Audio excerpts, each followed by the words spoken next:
নমস্কাৰ শিক্ষাৰ্থীসকল, মই প্ৰণৱে ইউটিউব চেনেল ই ফৰ এডুকেশ্যনৰ অন্য এটা ভিডিঅ'লৈ তোমালোক সকলোকে স্বাগতম জনাইছোঁ।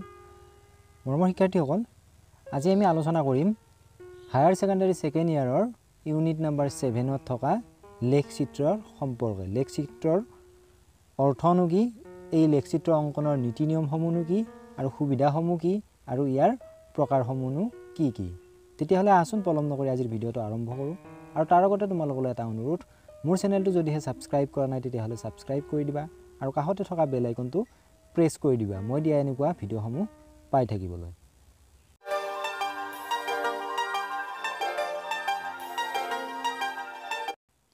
এতিয়া হ'ল লেখচিত্ৰনো কি বা লেখচিত্ৰৰ অৰ্থ কি। লেখচিত্ৰ হৈছে সাধাৰণ মানুহৰ বোধগম্য আৰু মনোগ্ৰাহী হোৱাকৈ কৰা সংখ্যাগত তথ্যসমূহৰ চিত্ৰত উপস্থাপন। লেখচিত্ৰৰ সহায়ত তথ্যসমূহ অধিক স্পষ্টকৈ প্ৰকাশ কৰিব পাৰি। এতিয়া আহোঁ আমি লেখচিত্ৰ ব্যৱহাৰৰ সুবিধাসমূহৰ সম্পৰ্কে। পইণ্ট নম্বৰ 1, লেখচিত্ৰৰ মাধ্যমেৰে উপস্থাপন কৰা সামগ্ৰীসমূহ অধিক স্পষ্ট আৰু মনোগ্ৰাহী হয়। পইণ্ট নম্বৰ 2, ই তথ্য সামগ্ৰীসমূহৰ স্বৰূপ আৰু বৈশিষ্ট্য সাধাৰণ মানুহৰ বাবেও বোধগম্য হয় বা সকলোৱে সহজতে বুজিবলৈ সক্ষম হয়। পইণ্ট নম্বৰ 3, তথ্যসমূহ অতি সংক্ষেপে উপস্থাপন কৰিব পাৰি। বৃহৎ তথ্যসমূহৰ চমুকৈ উপস্থাপন কৰিব পাৰি। পইণ্ট নম্বৰ 4, তথ্য পৰিৱেশনৰ ক্ষেত্ৰত সময় আৰু কষ্টৰ কম হয়। এতিয়া আমি লেখচিত্ৰ অংকনৰ সাধাৰণ নিয়মসমূহলৈ বা লেখচিত্ৰ অংকন কৰাৰ সময়ত আমি কি কি নীতি নিয়ম মানি চলিব লাগে। 1 নম্বৰ পইণ্টটো হৈছে প্ৰত্যেক লেখচিত্ৰৰে এটা শিৰোনাম থাকিব লাগে। যেতিয়া আমি লেখচিত্ৰ এটা অংকন কৰিম, সেই লেখচিত্ৰনো কি লেখচিত্ৰ অংকন কৰিছোঁ বা কোনটো প্ৰকাৰৰ লেখচিত্ৰ অংকন কৰিছোঁ সেইটো শিৰোনামটো থাকিব লাগে। পইণ্ট নম্বৰ 2, X আৰু Y অক্ষত উপস্থাপন কৰা তথ্যসমূহ স্পষ্ট হ'ব লাগে। তথ্যসমূহ পৰিষ্কাৰকৈ উপস্থাপন কৰিব লাগে বা কি কৰিব নালাগে, কটাকটি এইবিলাক কৰিব নালাগে বা লেটাৰা কৰিব নালাগে।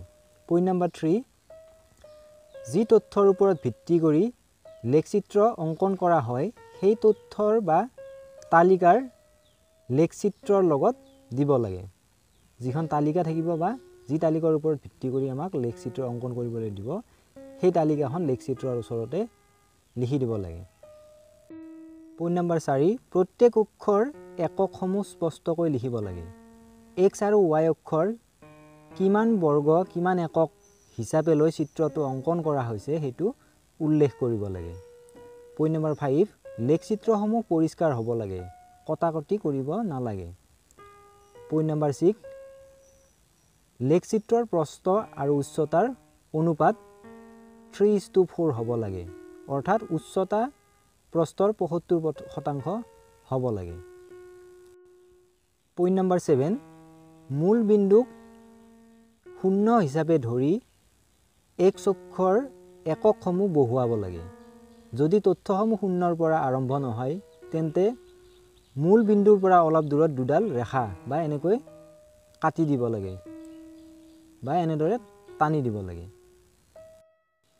এতিয়া আহোঁ আমি লেখচিত্ৰৰ প্ৰকাৰসমূহলৈ। লেখচিত্ৰ সাধাৰণতে 4 প্ৰকাৰৰ। প্ৰথম প্ৰকাৰটো হৈছে বাৰংবাৰতা বহুভুজ। পৰিসংখ্যা বিজ্ঞানত বহলভাৱে প্ৰয়োগ হোৱা লেখচিত্ৰ হ'ল বাৰংবাৰতা বহুভুজ। ইয়াৰ দ্বাৰা শ্ৰেণী অন্তৰালৰ পৰা প্ৰাপ্ত বাৰংবাৰতাবোৰ ৰেখা অংকনৰ যোগে দেখুওৱা হয়। এই চিত্ৰত বাৰংবাৰতাবোৰ বিন্দুৰে চিহ্নিত কৰি একাদিক্ৰমে সংযোগ কৰা হয়। এইখন হৈছে এখন লেখচিত্ৰৰ উদাহৰণ বা লেখচিত্ৰ আমি কেনেকৈ অংকন কৰিব লাগে, এনেকৈ তথ্যসমূহ সঠিক স্থানত উপস্থাপন কৰিব লাগে। মই কেৱল মাত্ৰ উদাহৰণটোহে তোমালোকক দাঙি ধৰিছোঁ। লেখচিত্ৰৰ দ্বিতীয় প্ৰকাৰটো হৈছে আয়তচিত্ৰ। তথ্যৰ লেখচিত্ৰীয় উপস্থাপনৰ এক জনপ্ৰিয় পদ্ধতি হ'ল আয়তচিত্ৰ। এই চিত্ৰত প্ৰাপ্ত তথ্য বা ৰাশিবোৰ আয়ত আকাৰে লেখ কাগজত অংকন কৰা হয়।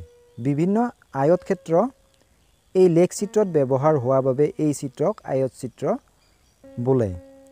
ইয়াৰ আয়তবোৰ এটা আনটোৰ লগত সংলগ্ন হৈ থাকে। এইটো হৈছে এটা আয়ত চিত্ৰ এটাৰ উদাহৰণ বা আয়ত চিত্ৰ অংকন কৰিলে আমি এনেকৈ অংকন কৰিব লাগে। লেখ চিত্ৰৰ তৃতীয় প্ৰকাৰটো হৈছে দ্বন্দ্ব চিত্ৰ বা স্তম্ভ চিত্ৰ, যি লেখ চিত্ৰৰ দ্বাৰা বাৰংবাৰতা বিভাজনৰ প্ৰত্যেক শ্ৰেণী অন্তৰালৰ বাৰংবাৰতাবিলাক কিছু দ্বন্দ্ব বা স্তম্ভৰ দ্বাৰা উপস্থাপন কৰা হয়, তাক স্তম্ভ বা দ্বন্দ্ব চিত্ৰ বোলা হয়। এইটো হৈছে এটা দ্বন্দ্ব চিত্ৰ বা স্তম্ভ চিত্ৰৰ উদাহৰণ। যেতিয়া আমি দ্বন্দ্ব চিত্ৰ বা স্তম্ভ চিত্ৰ অংকন কৰিম তেতিয়া এনেকুৱা ধৰণৰে দেখা যাব। লেখ চিত্ৰৰ অন্তিম তথা চতুৰ্থ ভাগটো হৈছে বা প্ৰকাৰটো হৈছে বৃত্তীয় লেখ চিত্ৰ। বৃত্তীয় লেখ চিত্ৰক প্ৰায়ী চিত্ৰ বুলিও জনা যায়। ই এটা বৃত্তীয় বা বৃত্তৰ চিত্ৰ। যিবোৰ তথ্য বা বিষয়ৰ জোখ আমি বৃত্তৰ সহায়ত প্ৰকাশ কৰোঁ তাকে বৃত্তীয় চিত্ৰ বোলা হয়। বৃত্তীয় চিত্ৰত একাধিক বিষয়ৰ তথ্য এটা চিত্ৰৰ সহায়ত প্ৰকাশ বা উপস্থাপন কৰিব পাৰি। এই চিত্ৰটো হৈছে এটা বৃত্তীয় লেখ চিত্ৰৰ উদাহৰণ বা যেতিয়া আমি বৃত্তীয় লেখ চিত্ৰ এটা অংকন কৰিম তেতিয়া এনেকুৱা ধৰণৰে দেখা পোৱা যাব। মৰমৰ শিক্ষাৰ্থীসকল, পুনৰ লগ পোৱাৰ প্ৰতিশ্ৰুতিলৈ আজিলৈ ইমানতে এৰিছোঁ। ভিডিঅ'টো যদি তোমালোকক অকণমান হ'লেও উপকৃত কৰিব পাৰিছে তেনেহ'লে চেনেলটো ছাবস্ক্ৰাইব কৰিবা, বন্ধুবৰ্গৰ মাজত শ্বেয়াৰ কৰিবা। কি ভিডিঅ'ৰ ওপৰত তোমালোকে ভিডিঅ' পোৱাটো বিচাৰা বা মই ভিডিঅ' বনোৱাটো বিচাৰা তাক কমেণ্ট কৰি জনাবলৈ নাপাহৰিবা। ভিডিঅ'টো শেষলৈ চোৱাৰ বাবে ধন্যবাদ।